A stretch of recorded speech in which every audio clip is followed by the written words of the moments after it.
Hey everyone, Coach Travis Robertson, excited to be with you guys this morning or this afternoon, depending on where you are. And I am with the amazing, the incredible, the man who, when I wrote the post yesterday, is like, well, if you suck at this, you can always get a job in ad writing or ad copywriting. And I can always count on Jason Miller to be honest with me and be direct. It's part of our relationship. It's fun.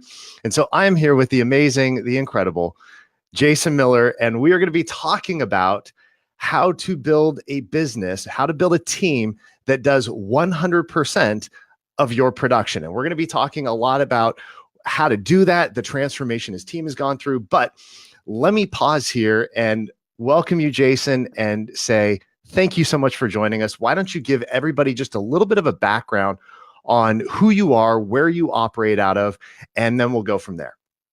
Well, thanks for having me, Travis. My name is Jason Miller, and with the buildup that you just given me, I'm pretty sure that really low. Yeah, I'm pretty sure that we're gonna fail and disappoint everybody. So, but I work out of the Metro Detroit, Michigan market. So would love your referrals in Metro Detroit. If you're interested, you can always reach out to us. I run a team. We have 10 people total on our team. All of our team members are licensed. This year will be our best year over year growth that we've had so far. We're on pace to do about $825,000 in gross commission income out of a market where our average sales price is about $178,000. So yeah. So roughly how many transaction sides is that for the people that are trying to do the math? We're going to end up somewhere between 135 and 142. It'll kind of depend on how the end of December works itself out. Perfect. Okay. So how long have you been running your team? Like, when did you start your team? So we started our team. I guess we started a team before teams were popular because I originally came into the business working for my father 23 years ago. So we were kind of a team before there was a team. And then I took over the operations about 4 years later. And so we've always been a multi-agent based business. Sometimes with an administrative staff, sometimes without. And then in 2009, we hired our first, what we would consider, I guess, a buyer's agent today, who is doing most of just buyer work for us.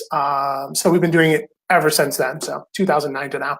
Awesome. Okay. And so tell everybody, you have how many people on your team and what are their roles, just to give some people some context.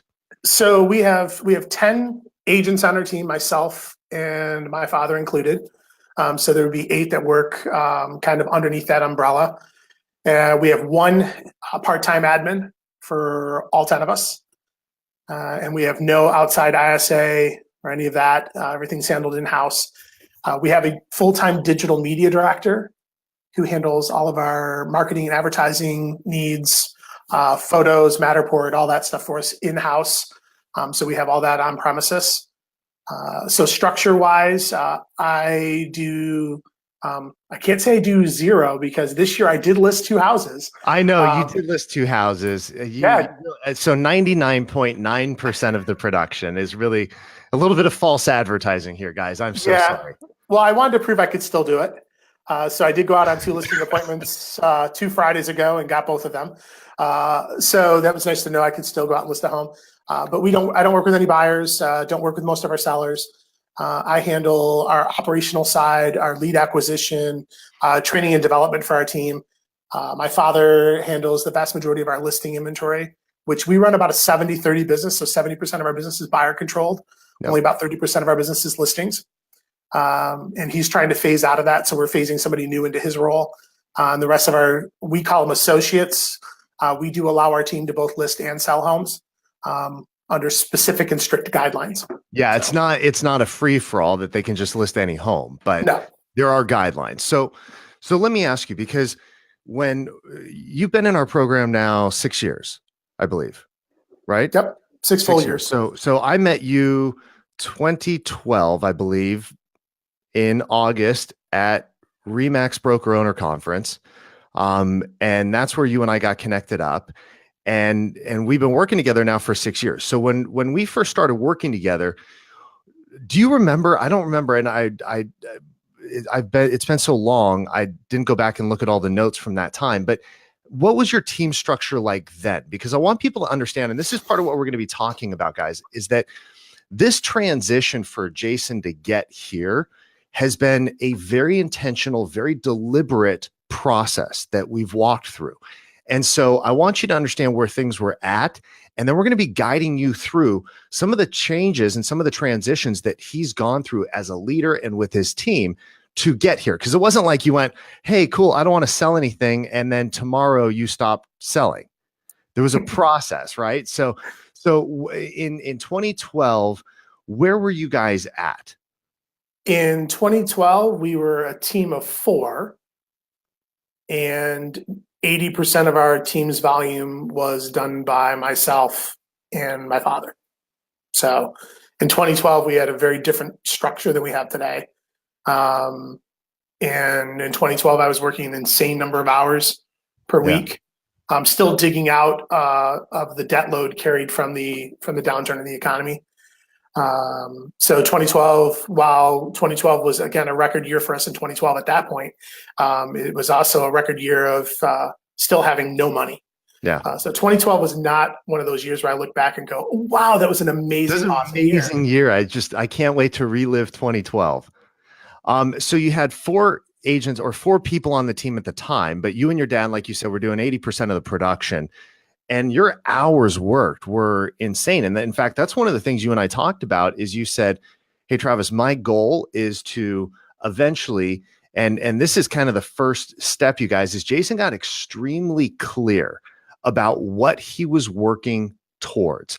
And he said, and I still remember this conversation, you said, this will be a win for me if I never have to work with a client again, if I don't want to, and if I could leave every day at 4:00, go home, pick my daughter up, and cook dinner for my family. That's literally what you said. You remember that? Very specific.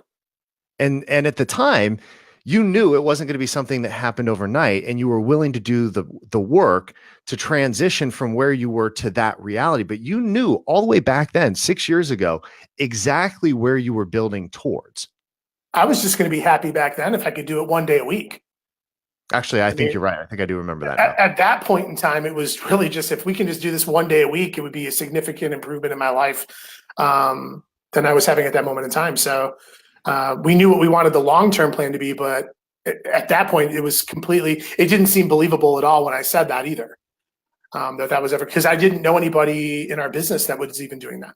Well, and we're going to talk about why that is in just a little bit, because so many people, to go through the transition that you've gone through, it takes so much more than they realize. And so once you got clear on that goal, part of what you and I did is we sat down and started putting together kind of a phased transition. There was going to be steps that you were going to be taking along the way to move things from I'm doing 80% of the production with my dad to really transitioning the team. And that's part of what we're going to be talking about is some of the evolution that the team had to go through over those last 6 years.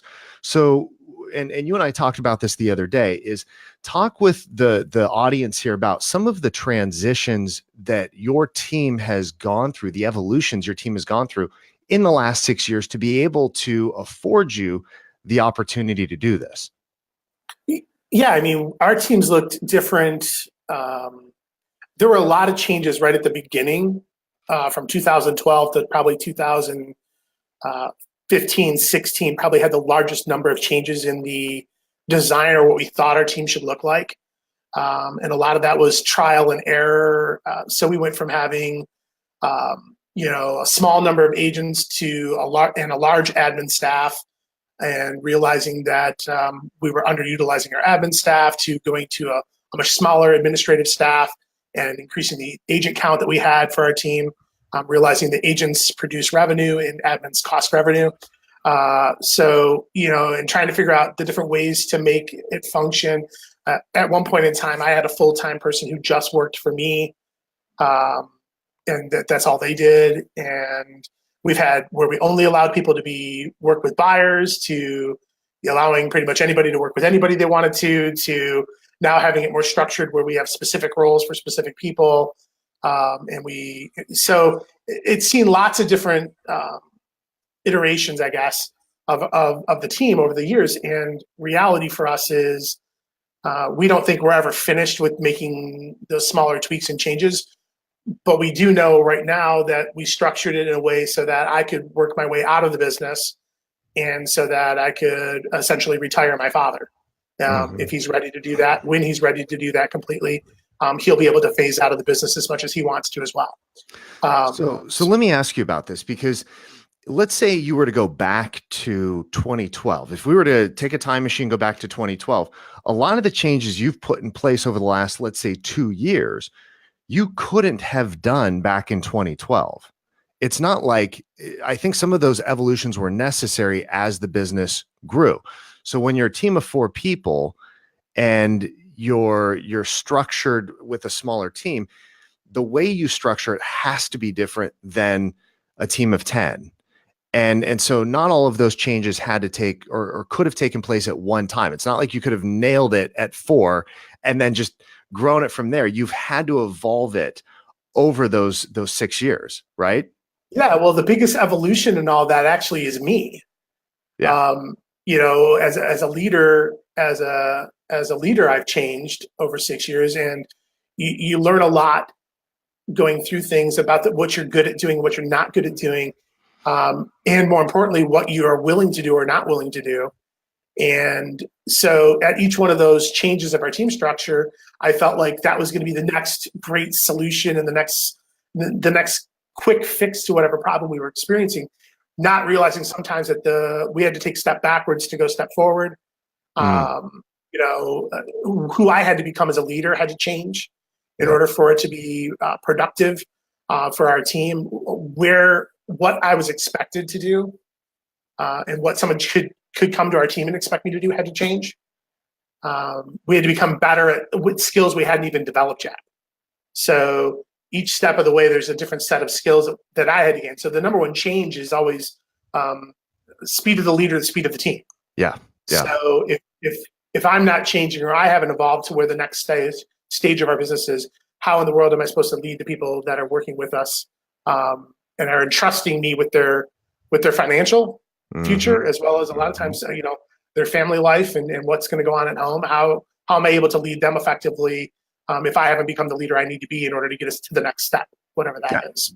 Guys, if you're taking notes, which you should be, please write down speed of the leader, speed of the team, because that right there sums up so much of the evolution of what's taken place. Because in the beginning, Jason got extremely clear about what he wanted, and then he was willing to evolve and willing to change and willing to adjust. And it always started with him. Now, it didn't mean that he was always looking at himself, and we'll get to that in just a second, but it does mean that he recognized that he was the lid on his organization. John Maxwell calls it the law of the lid, is that you are the lid on your organization. Your business can never outgrow you as the leader. And so at different times, all of the things he could throw against the wall wouldn't work if he wasn't willing to change himself as a leader. That was a fundamental shift that he went through. Really, I would say, Jason, probably over more the last 3 years. I think probably about 3 years ago, you had a real transformation in yourself as a leader. You were a leader that was always kind of at a certain level, and you were able to get your team to that level. But in order for you to get where you are now, where you don't have to do 100% of your production if you don't want to, is that transformation in you really started about 3 years ago. Would you say that's about an accurate time frame?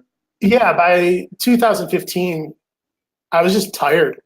I was exhausted by the schedule we were trying to keep, and wasn't really enjoying at all what I was doing, making a living, and that was great, but didn't really enjoy even running the team at that point. Was more looking at it saying this is a necessary evil instead of being something that I truly felt compelled and called to do. And so it would have been around 2015 that we started really looking at the purpose behind the team and what was the benefit to first everyone else on the team, and then what was I trying to get out of being the team leader. and it wasn't economic. And that's been one of the great things, is to shift and not put the focus on the money as much as putting the focus on being passionately involved in what I do, and loving the life that I've got, instead of just I've got money and we're doing well financially, but what is it? What's the purpose for it? Yeah. And you and I spent a lot of time in 2015 really restructuring my purpose, and the purpose of why we had the business, and what the end game was, and what our plan was long term.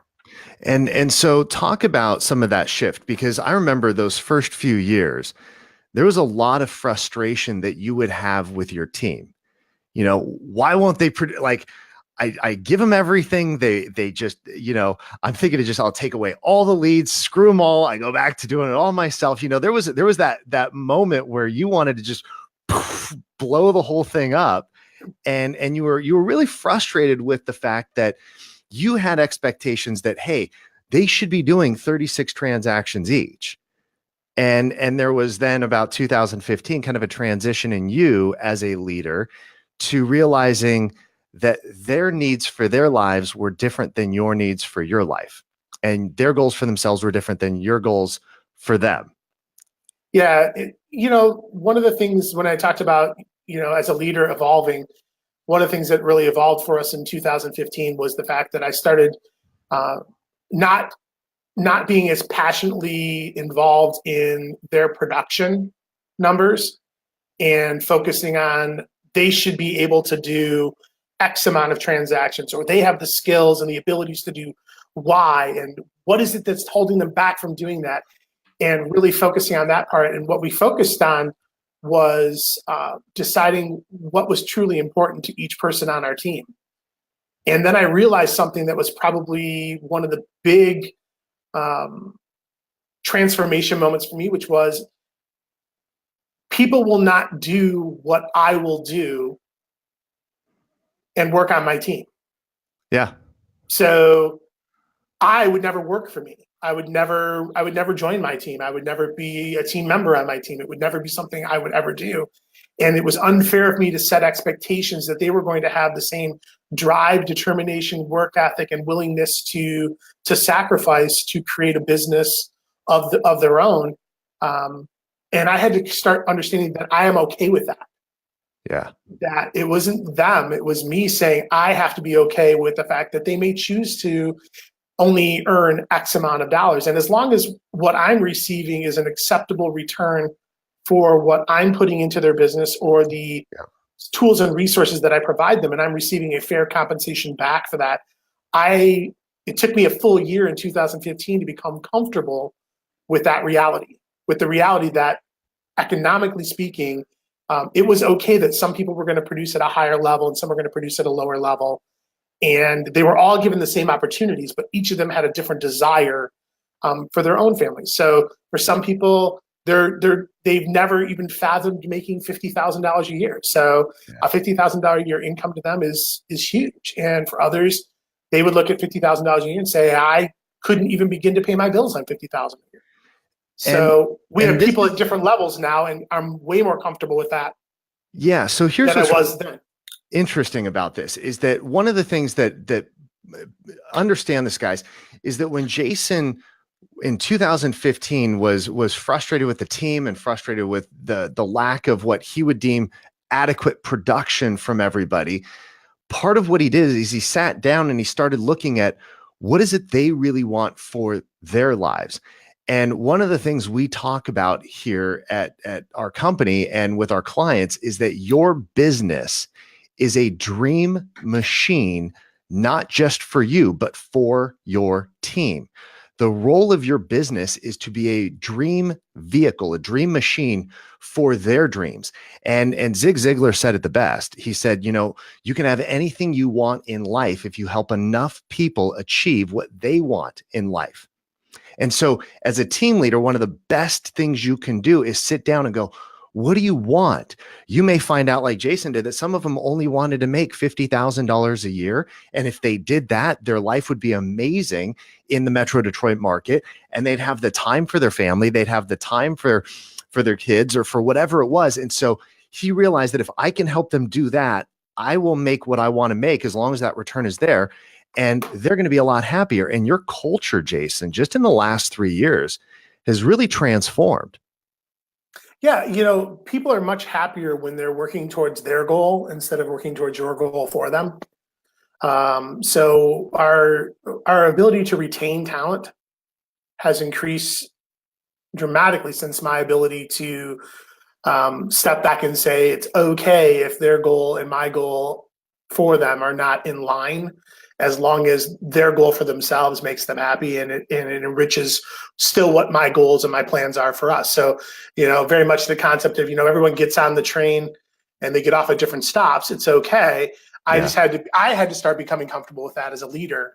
And we had been seeing that happen in our business all along, that people would just get off at different stops. I just chose then to be angry or upset that they were choosing to get off way before they could get to the end. And now I just look at it and go, it's okay. It's okay. It's fine. It's not it's not going to kill our business if someone chooses to get off our team completely. No. And that's okay. In fact, we welcome that. It's something we encourage them. We tell them all the same thing, that your goal should be to run a business for yourself and by yourself, if that's what you choose to do and you have the skill to do it. However, for many of you, you love coming in and knowing that you have a ready-made business for you each and every day. And so for those people, we provide that for them. Yeah. And now you've got people that when you're setting your goals every year, you're able to, instead of saying, well, you should be able to do 36, and then having them set goals that they're not going to achieve, but they're setting them simply because you want them to set those, they can now come to the table and go, hey, Jason, I really want to shoot for 24 transactions this year. And more often than not, they're shooting for balance. So they're shooting, what team members want from us more than phenomenal incomes is steady streams. So they want to know that they're going to be able to get a paycheck regularly. They want to know that they're going to be able to meet their obligations. They're choosing to join the team because they want the security provided by that. Yeah. Even if in their back of their mind, their thoughts are, I'd love to take big risks someday. Most people aren't risk takers. No. Most people choose a job because they want to get paid every 2 weeks. Yeah. So we try to create a business for them they can. This is an up-down industry. This is an up-down industry. And so for one of the key reasons people join a team is to normalize that income and minimize the fluctuations in feast or famine. Like, oh man, I just closed 3 deals and have 30,000 in commissions, to, oh crap, I've got 3 months where I made nothing because I was so, I was too busy spending my commission checks. And for a team leader to be able to normalize that, for a lot of people, that's really all they want. And there's nothing wrong with that. Most people shouldn't be team leaders. There's nothing wrong with that. In fact, people that want that type of environment should be seeking out those types of environment, because they're going to be a much happier person. Yeah. I think there's a lot of great people in our industry that are great independent agents that work by themselves, that love doing everything all on their own, and that's who they are. And they want to be in charge of their own little world and their own kingdom and their own, as I like to call it, the fiefdom that they have. Yeah. And then there are people who they just want to be great at helping buyers get a new home, and they want to go out and show houses, and they want to have people in the car, and that's what they love to do. And they don't want to think about where the next lead has to come from, or how to follow up with, people long-term, or how to build a client care program, or any of those things, or how to execute any of that. That's just not what they do. They're in the business of, they're in business of being one part of the clock.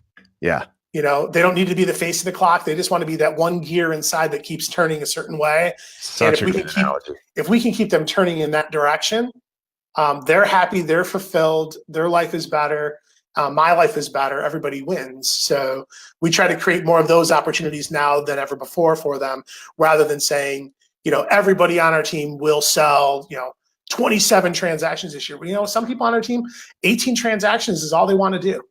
And as long as they're only using the resources required of them to do 18 transactions, I'm okay with that. Yeah. If their requirements for my resources become bigger than that, then we got to have a rediscussion about possibly reintroducing them to the real estate world. We do that nicely. Love them off the team, right? Yes. And for some people, they're either going to be really happy and stay at that number. And they're going to, we have people on our team that are habitual plateau earners. This is how much money they're going to earn every year. This is what they want to do. And they're happy. And they're happy. And even when they come in with slightly bigger goals than that, we're okay when they give us a goal that's, a 5% or a 7% or a 10% growth. But when they come in and say, we want to double that next year, we start looking back and going, wait, let's be honest here. You've earned X amount of dollars every year or within 5% of that every year for 8 years. Yep. You're probably not going to double that business next year. Yeah. Unless, and I'm okay with it if they want to. Let's just, yeah. The only reason they would is something internally changed and flipped, and they have to do it. It's now become something where if they don't do it, they're gonna feel a tremendous amount of pain, and generally speaking, that just doesn't happen. So I want to kind of switch gears here, because you said something earlier, and I think it's really important that we come back to it. And you and I chatted about this the other day. The transition from I'm doing 80% of the production, which we've talked about this, you and I, a tremendous amount. Most team leaders do not actually have team members. They have really pretty garden gnomes that don't do much, because most team leaders do the vast majority of their team's production. Most team leaders just have the best job on their team. Yeah. They're just employed by their team, and they fill the gaps. They do 80% of the production, 70%, 90% of the production, but they have a team. And the ability to transition from that reality, which is where everybody starts, by the way. So if you're there, it's not a bad thing. That's a normal progression. Most people just stop there, and they never get beyond that to where you are, Jason, where your team really truly does 100% of your production. There are some reasons why most team leaders never make that transition. And you and I talked about some of those. And I think it's really important that we address that, because right now there are people watching this, whether watching it live or watching the recording, who are sitting in that position going, yeah, I'm doing 80% of my team's production, but how do I change that? Yeah, I think that for myself and for most of the team leaders that I know, across North America, we all have the same challenge, is that we became really good at doing something. We're really good salespeople, or we're really good at generating leads and conversion. And we've got tools and resources we've developed. And we're really, really good at doing it. And we get used to a certain lifestyle economically. We get used to having an insane schedule and working way too many hours. And for the vast majority of us, we are unwilling to take a step backwards in either our income. Some of us really don't like our families that much. So we don't find reasons to go home. We find reasons to work more. We don't have very good balance. And so the first step for me was clearly defining the fact that I'm going to say something that's probably going to upset 80% of your audience that are team leaders, is most team leaders suck at leading. Yeah. And most team leaders that are out there don't own a business. They have a job. Yep. And I wanted something that was, and the fallacy in our industry right now is that if you build a team, then your business is saleable. Yeah, but your business isn't really saleable. No. I want a 3, 4, 5 times multiplier of my yearly income when I go to sell.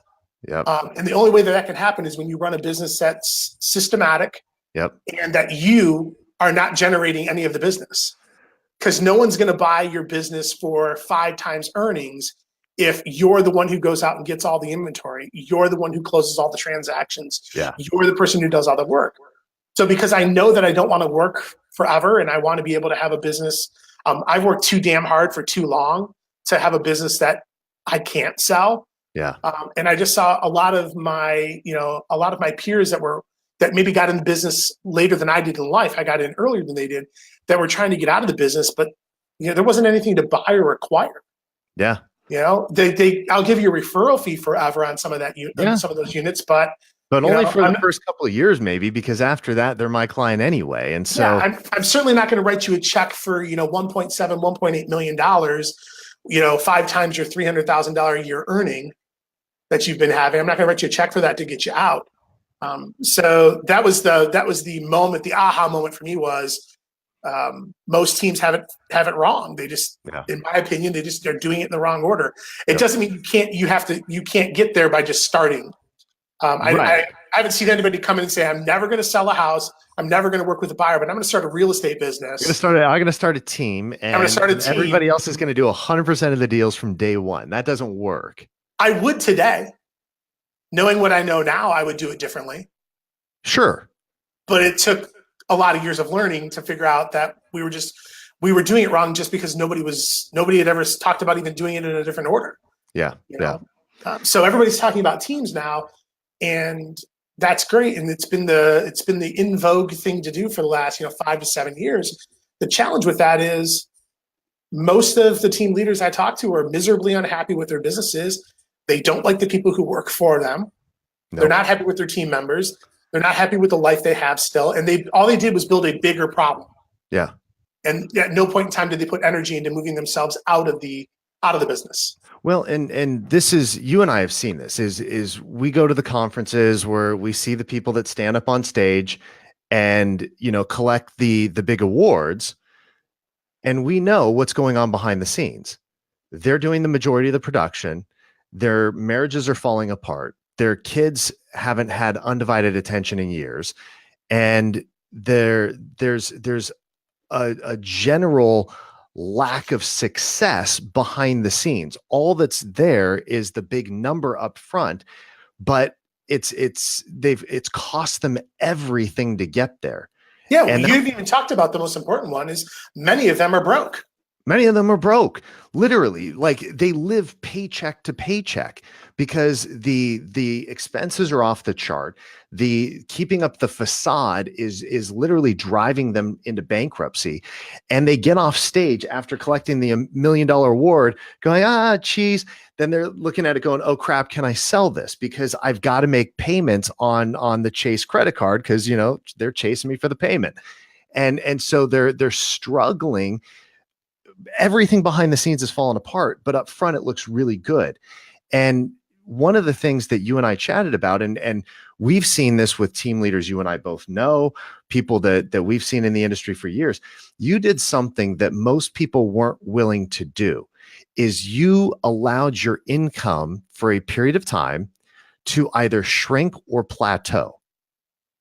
So when you go from doing 80% of the production to 0% of the production for a period of time, there's a transition period where you can't keep saying, oh, you know what? I want to double my income this year and do half the number of deals. It just realistically, under most circumstances, doesn't happen. So you were willing to make less so that you could earn more and ultimately have more time. Yeah. It doesn't happen, at least in my experience. It probably can for somebody. I wasn't smart enough to do it that way. I had to bring my income down to, first off, improve our services to the agents that we were trying to recruit, which meant we had to have more tools and more resources because they weren't going to be able to build their business the same way I built mine. And so we had to spend money in places we weren't spending money before. And then we had to give away, the first thing for us was we gave away 100% of our buyer leads. We worked with 0 buyers. So when you came on our team, you knew you were going to have at least all of our buyers to work to start off. And then we divvied those out over time, smaller and smaller percentages went to each person as we grew. Yeah. But, we had to walk away from that income first. Yeah. We had to stop taking any sign calls on our own listings and things that we normally would do that would have given us instant revenue. We had to walk away from it. And that was a scary point in time. It was, we had just finally gotten out of the economic downturn and starting to feel like I was having debt. You just gotten out of debt. Yeah, just starting to feel like I had some control over my finances. Yeah. And then all of a sudden I'm going to take a 60% reduction in my revenue. Yeah.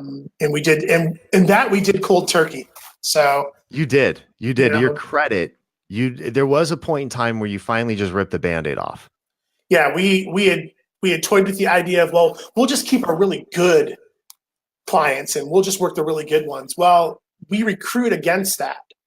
So one of the things I always say is, do you work for a team where the team leader works with buyers? And they say, well, yeah, they work with some of their referred ones, their best friends. I said, yeah, all the really easy ones that pay them lots of money.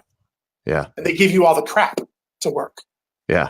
So as a team leader, I was trying to find a competitive way to go after the team members I wanted. And that was one of the ways we could do that, was to say, look, you are going to get 100% of our buyers. We work with 0 buyer controlled sales. Yeah. And that was a way to give them some better price points, better size transactions, and much easier deals. Because I was just saying, here's the Smith family, don't screw it up. Yeah. They're old friends. I've known them for years. Do not jack it up. Yeah. If you just don't screw this deal up, you're going to get a paycheck. And so that ripping of the Band-Aid was a huge moment for us for growth.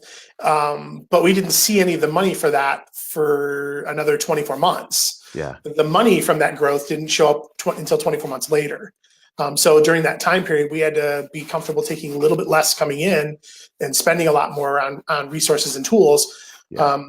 Because no business can grow if you don't pump money back into it at some point. Well, and this is, and we're going to switch gears in just a minute, but I want you guys to hear that time frame for just a moment. 24 months he was willing to do this. This wasn't like, oh, I'm going to shift all my buyers and it'll take 6 to 8 months to kind of correct itself.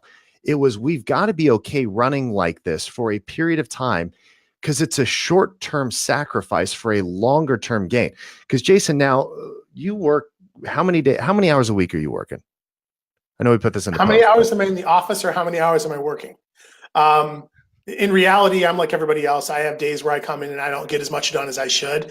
Yeah. But my normal work day, if you don't include looking at emails before I walk out the door at home, my normal work day starts around 8:30 in the morning, and I am typically out of the office by 3:30, 4 o'clock.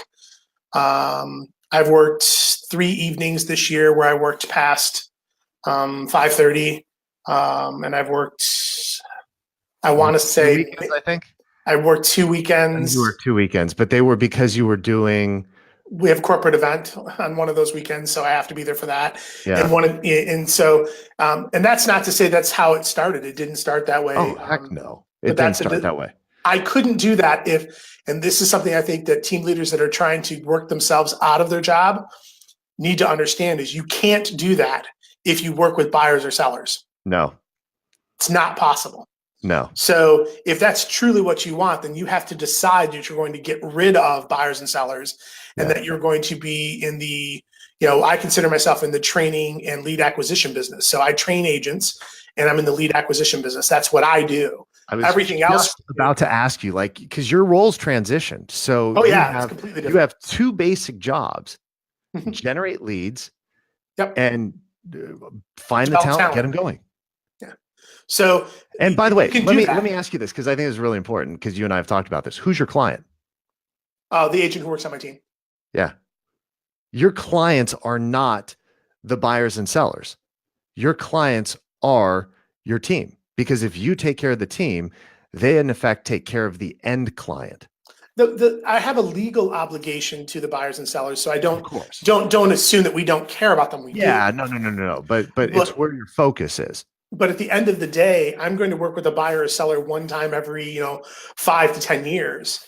I'm going to work with the agent who's on my team every single day of the week. So we put more of our time, energy, effort, and talents into the people who work with us and alongside us than I do with the customers that we are end servicing. And a lot of people think that it's going to create a business where people think I'm not integral to the business. Not true at all. I still meet the vast majority of our customers at some point in time in their transaction. And all of them know I own the team, and then they're doing business with the Miller team. They're not doing business with, Sally Sue, who works for me, or anybody else. So when people have left our team, we've retained the vast majority of those people because we keep in contact with them. We invite them to our events. We get them, pies during Thanksgiving. We're the ones sending them stuff. We're the one doing things for them. So a lot of people are afraid of that because they think if I move myself from the business, working with the customers, I'm going to lose out when someone leaves my team. Yeah. Well, your first problem with that is hiring. Then, if you're hiring people that you think should leave, that will leave your team, then you're making a hiring decision that Right. is probably wrong. Yep. But more important is, are you truly giving the people who work for you so much value and so much guidance that they can get what they want out of their business and be in your and be still part of your team? Yep. Well, and here's what's interesting. You and I have talked about this. In fact, this happened in our high performance team program.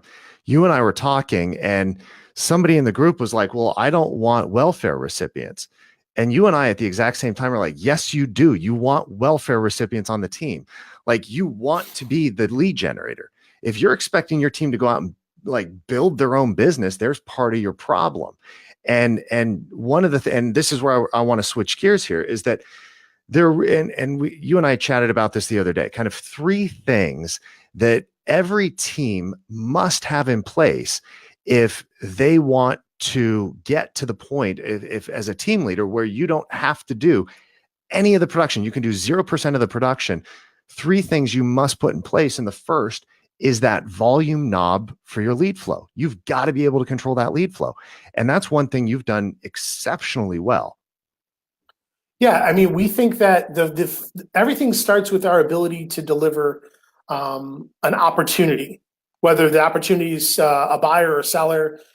We have to deliver opportunities to the people who work with us for them to be able to make a living, for them to be able to convert. And we need to be able to turn that up or down depending upon the season of the year, based on our needs, our numbers, the people that we've got. We call it bandwidth. This time of year, most real estate agents have a lot more bandwidth than they have people filling their bandwidth. So we're believers that you go after business two times. You go after business when business is available. So there's times of the year where we just know there are more people buying and selling, and that's a part of time of year we go after business. And then you go after business when you have increased bandwidth. Mm-hmm. And so for us, when we get to a point where our people are, the pending numbers are shrinking and the numbers of deals are working, they're just not, they're not out on the road with as many buyers. We know that that's a time where we need to be able to turn our volume knob up and get them more opportunities. Yeah. And we try to pre-plan for some of that because lead generation does not equal a transaction at that moment. So yeah, just the pipeline we're trying to work on. So.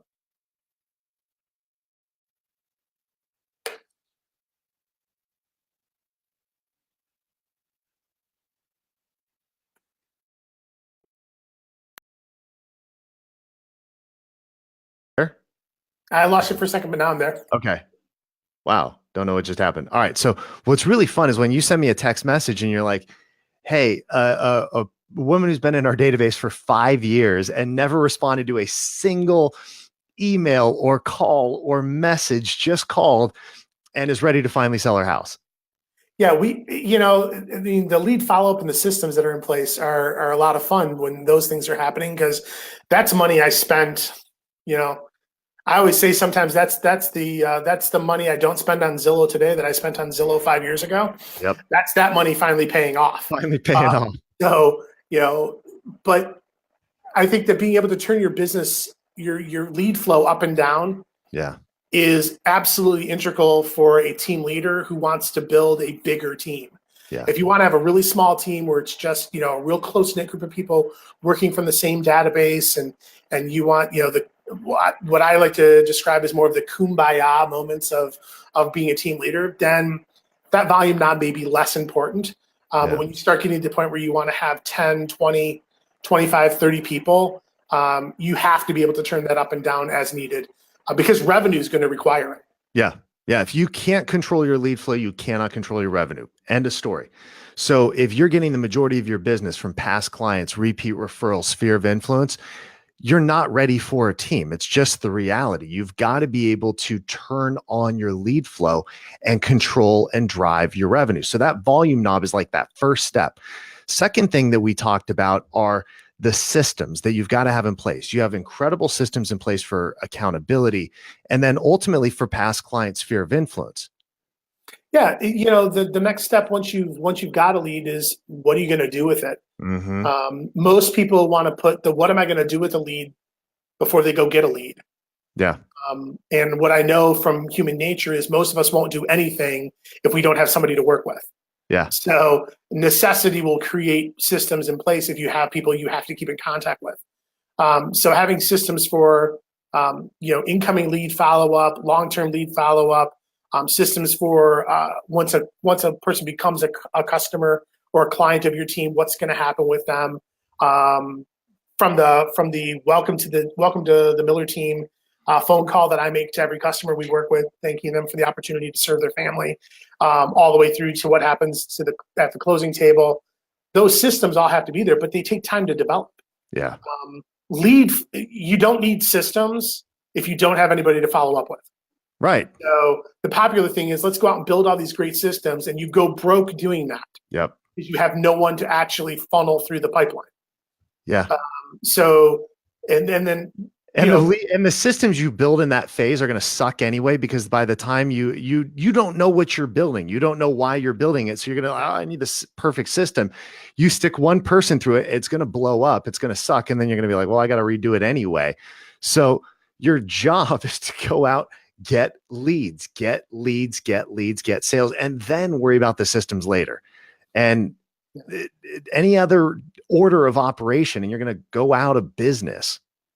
Well, we were trying to build the system before we had the funnel to put the leads through, and we realized along the way we were losing a ton of money thinking we were building a great system that we didn't have enough. When you get 5 leads a month, it's a different system than when you're getting 50 leads a month, than it is when you're getting 400 leads a month, than it is when you're getting 1,500 leads a month. So if you think you're going to be able to build the system before you get the leads, you don't even know what you don't know yet. You don't even know. You have no idea.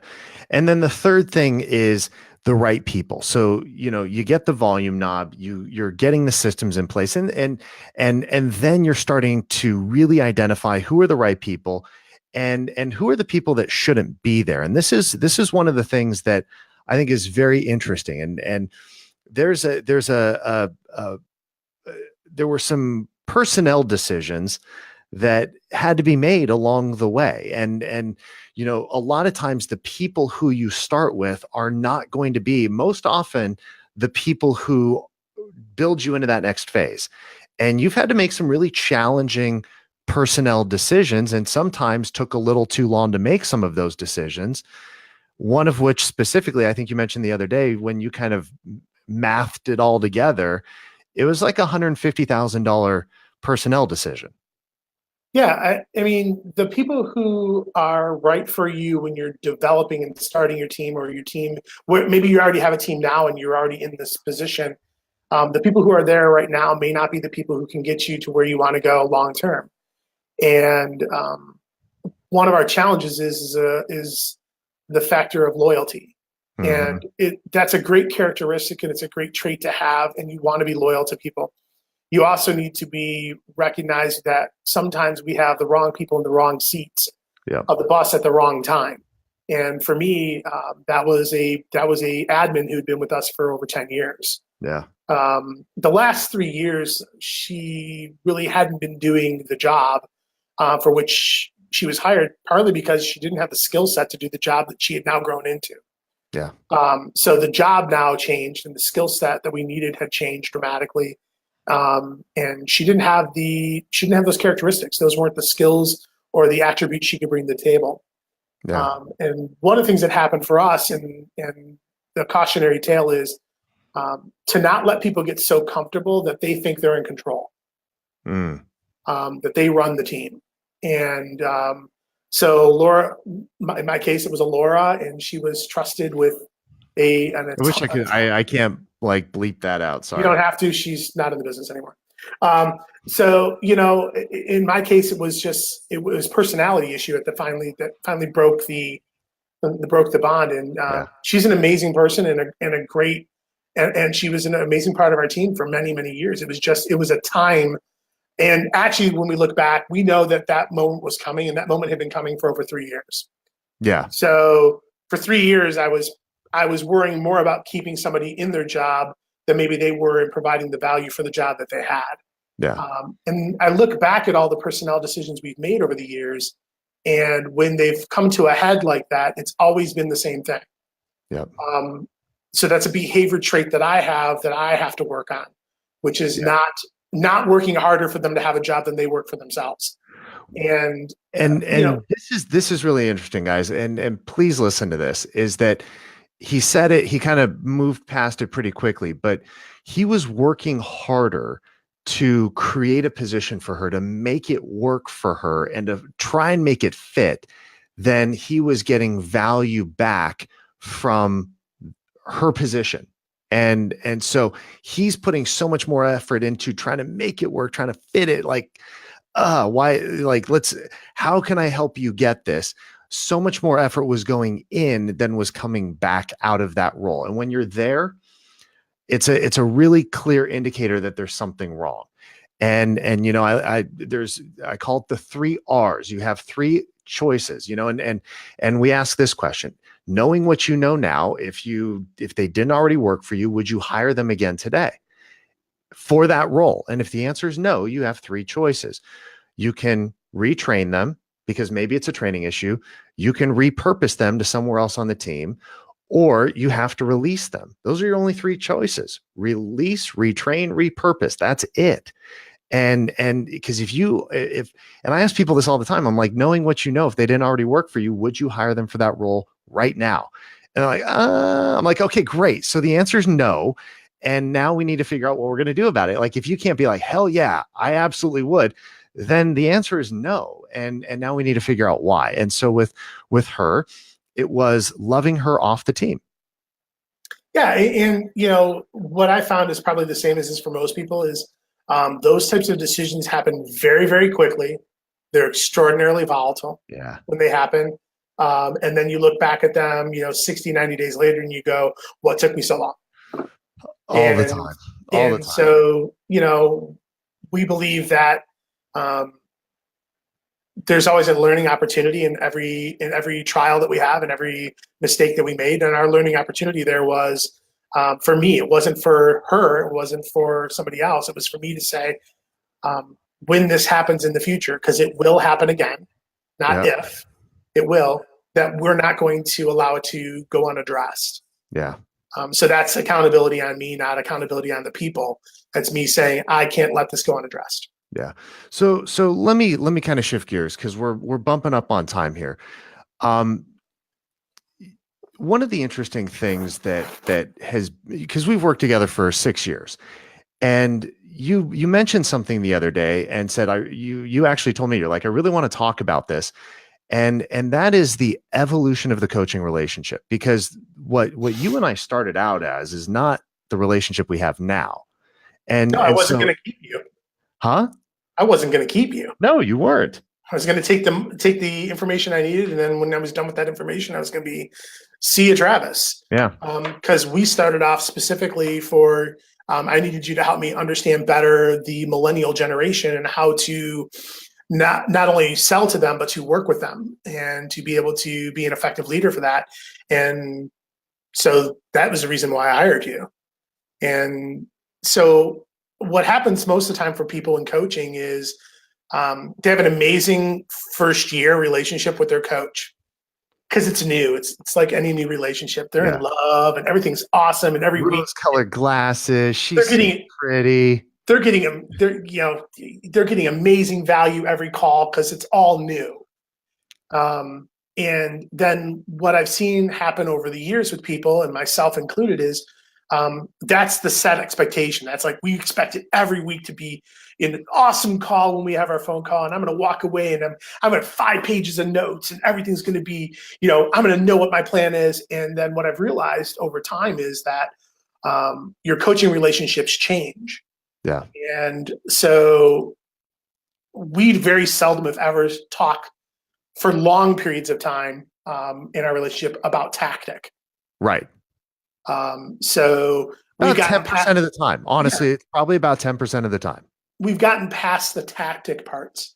Coaching should be, to me, is more about what are they doing? Like Travis's job for me is to keep me from going in and imploding the entire team one day. Which there's a lot of talking you off the ledge. Right. And that's part of what my expectations are from a coach. And when I talk to people, whether it's, people who know me from, from outside, or people who are looking at becoming, part of your coaching organization, and they'll call up and ask me, well, what do you get out of coaching? Having a third party that isn't in your day-to-day operations, that you can be completely transparent with about everything, good, bad, and indifferent. I mean, if you're going through economic tough times, and your coach is going to know that, because your credit card is going to bounce when they try to bill you. So it's not as if but people don't want to talk about that. So what we found is most valuable for the people that I get to coach on our own team, and my relationship with you, has been the ability to have that third party confidant that you can actually run something past, who will help you think through it in a way that makes sense to me, and talk me out of trying to implement things I won't do. Yep. Or things that are counterproductive to my end goal. To the end goal. And that's because we're in the middle of it. You see the problems in front of you, you see the challenges there, and it can be so easy to lose sight of that big vision, that big goal. And having somebody there who can keep you focused, keep you on track, help you deal with what's going on, but then keep you back moving towards that end vision, that end goal, has gotten you, Jason, to now, don't get me wrong, it wasn't me, it was you did the work, but because of our relationship and 6 years of doing this, you now have a business that you could sell, and you don't do 100% of the 99.999 for those that are keeping score from early in the call. He did 2 transactions this year.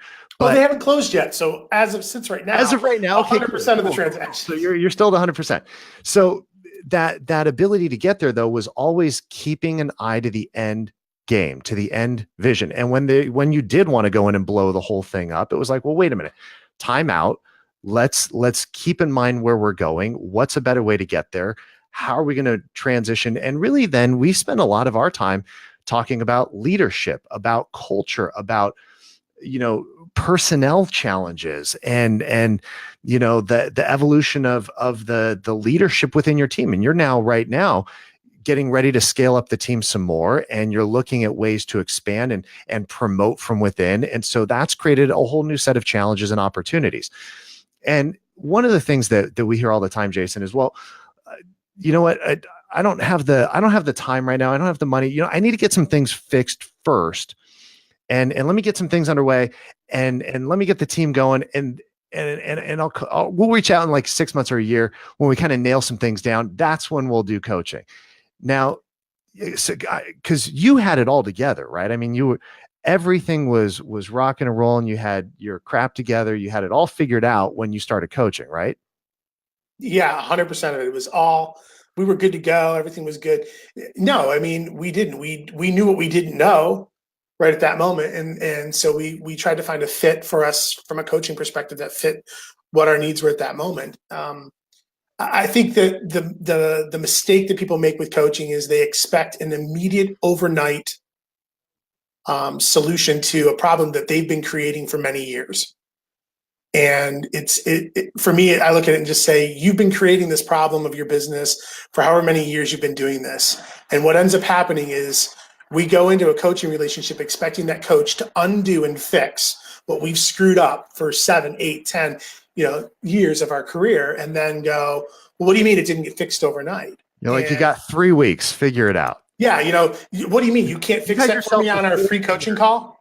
Yeah. You've had yourself for 40 years. And now all of a sudden we're supposed to fix that in 4 days. Got it. Okay, cool. Yeah. And that's not how it works. And so I'm a firm believer that if you want to go into a relationship with a coach of any sort, you have to understand it's a relationship, and it's going to take time. It's going to take time for it to show the true fruits of the labor both of you are putting into that relationship, but also it's going to take time for you to figure out how that relationship is going to work. There have been times in our relationship, Travis, where I've called you up and said, "Hey, dude, I need value right now. Yeah, we need to figure out what we can do to get me back on track, because I'm not on track." And it's put pressure on you. It's put pressure on you. And then there's been times where I've been like, "Okay, what can I do to be more supportive of you right now?" I tell everybody when I talk to them privately, which is going to this will be something new you're going to hear. I always Fine say by that, me. I pay my coach, so I expect value. Yeah, as you should. And they should be expecting to provide you value. Yep. And the one problem with that is you have to together determine what value is that. Yeah. And so if you don't clearly define it up front with your coach or anybody you're trying to start a relationship with, even not in coaching, if it's just a personal relationship with somebody, if you haven't established what you want that relationship to be like, you're going to have a real problem with that relationship in the future. It is. And that's part of why it's worked is you and I have had a very real conversation at different times where it's like, hey, this is transition. This has changed. What is this going to look like from here forward? What's the new evolution of the relationship going to be? And that has allowed for us to have a very successful, long-lasting relationship in a coaching relationship. And that has also extended beyond coaching. I mean, we've been friends now also, not just, coach client for 6 years, but now friends. And so that's really where the value comes in, is when there's that honesty and that dialogue between coach and client saying, hey, here's what I need. And so if you're in coaching and you're not getting what you need from your coach, talk to them. And whether that's with us or anybody else, that's just the reality. And if you're not in coaching and you guys want to find out if what we do is the right fit for you, and if you're a fit for one of our programs, all you have to do, we're giving you guys a free breakthrough session where you can get on the phone with somebody on my team. We're going to take a look at where you're at, where you're going, what's standing in the way, help you put together a game plan to get there. And if that means working with us and we believe you're a fit and we believe we can help you, we'll tell you that. And if not, we'll tell you that too. Look, not everybody's a fit for us and we're not a fit for everybody else, and that's okay. But if you want to do that, just go to travisrobertson.com/call. Now, I'm going to be honest, we're booking out like crazy right now. So it is taking us about a week or so for most calls. We have slots occasionally open up and we try and pull people forward as we have that ability. But right now, we're booking out. It's a busy, busy time of the year for us. So be patient with us. But if you want to find out, get on the phone with somebody on my team and see what it looks like to work with us. And we can show you what it looks like to take the strategies, the things that Jason's done and that we've worked on for 6 years. And we can show you how to put that into practice in your business starting today. And it's possible for all of you. Those of you that aren't team leaders, those of you that are team leaders and you're trying to figure out, how do I get to where Jason is? We can show you how to do that. And we can also tell you if we can't help you. We're to my knowledge, the only coaching company in this industry that will tell you you're not a fit or we're not a fit. And so that's something you can always trust us to give you. So Jason, guys, if this has been valuable, do me a favor. Give a like, give a comment that this has been valuable. I know there's so many questions that have rolled through in the chat here that we just have not had time to answer. My team and I will go through and try and get your questions answered as best as we can over the next couple of days. It's going to take us some time. We've had quite a few comments coming in. And so, Jason, I knew this was going to be a very popular interview, very popular show. And without fail, you've delivered. And I really, truly appreciate you. So any parting thoughts, any parting things you want to say? Yeah. I would just tell everybody that, there's nothing special about us. There's nothing that makes me special. What we've done is systematically worked hard to try to get to a position where we can have the life that I want to have instead of the life that I was having. And I would encourage everybody, if you haven't taken advantage of your free breakthrough session call,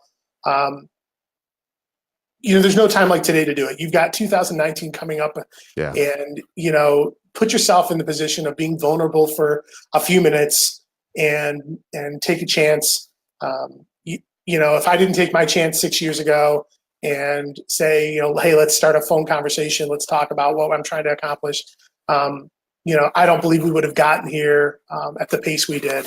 I think it would. I believe I would have gotten here anyway. Absolutely, I'm arrogant enough to believe I could have done this without a coach. I believe that. I do. I also know we wouldn't be there yet, and it would have taken a lot longer to do that. So, that would be my parting wisdom, is just to say, if you haven't taken the chance, take the risk of being vulnerable for somebody and getting out there. And if I can help in any way to anybody out there, one of the things that I told Travis when we started this was we wanted to be able to bring value. So if there's a question that I can answer, I'm sure Travis can get you my information to get a hold of me. I was just about to say, so for people that have a referral, that want to send you business, that want to find out more about you, where do they go? So, I'm going to do something I never do. And I'm only to do it one time, Travis. I don't know that I would do that. I'm going to. So if you've been on this call and you truly have questions, you can text me directly at area code 248-444-8774. I will not repeat that. Do not repeat that number. But would be happy to answer anything I can for anybody. Thanks for having me on, Travis. I've enjoyed this. Thank you. That's so valuable. There's so much you and I could cover, and this though we both felt like was really important to cover, and it's been immensely valuable. The Pam, awesome to see you getting booked. So guys, get on there, grab your call. But Jason, thank you so much. I really appreciate you. Appreciate your friendship, your friendship to the program and personally as well. So thank you. The calls are already calling in. I know you're an idiot. So I love you for that, but you are an idiot. And so see, this is where you should have listened to your coach, Jason. I'm going to fire you as a client. This is ridiculous. Well, we just, in truth, Travis, you've always been about delivering value to me. Yeah. And so we can deliver value to people, regardless of whether they're going to become a part of the training program that you have available for them and the coaching opportunity.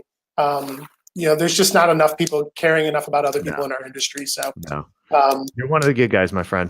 So one of the good guys. We love talking with you, man. I hope you have a wonderful day. Everyone out there. Appreciate you. Appreciate you guys. Again, if you want to get a session, travisrobertson.com/call. Get on the phone with me and my team, and we will look forward to serving you guys. And Jason, thank you again. God bless you guys. Have a wonderful week. See you next week. See you, everybody.